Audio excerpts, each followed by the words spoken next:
Welcome to video lesson topic on the resistance spot welding (RSW) process, perfect for reels or shorts. Ever wondered how car bodies are welded in seconds?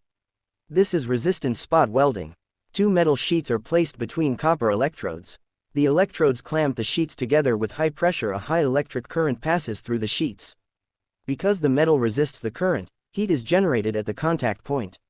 The heat melts the metal locally, forming a small weld called a weld nugget. No filler metal. No flame, just electric resistance. The current stops, pressure remains, and the molten metal solidifies, creating a strong spot weld.